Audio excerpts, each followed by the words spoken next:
Akhirnya kesampaian bikin tempe kemul pakai pati basah yang aku beli langsung di Wonosobo, teman-teman.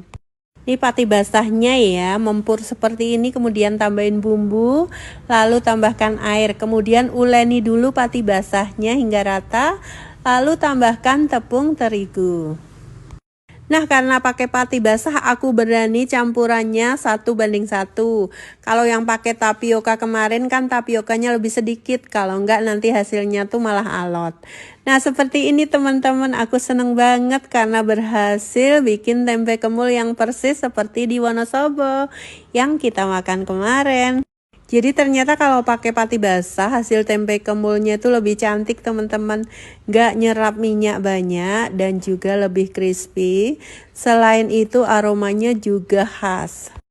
Ini udah persis seperti tempe kemul yang aku beli di pasar Wonosobo dan di ini nih bahan wajib untuk membuat tempe kemul, teman-teman. Yap, namanya pati basah. Kalau teman-teman yang di Wonosobo pasti sudah tahu ya pati basah. Nah, aku mau jelasin buat teman-teman yang belum tahu, pati basah itu terbuat dari singkong yang dihaluskan atau diparut. Kalau manual rumahan itu bisa diparut ya. Kalau yang pabrikan tuh udah pakai mesin, jadi singkong dimasukin ke mesin, dihalusin, kemudian nanti dipisahkan antara ampas dan sari pati basahnya. Hasil endapan dari perasan singkong tadi seperti ini, teman-teman.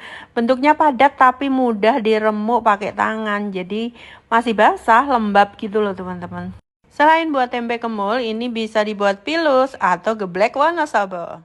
Nah, ini dia hasil tempe kemul yang adonannya pakai tepung pati basah, teman-teman. Untuk resepnya di slide kedua ya.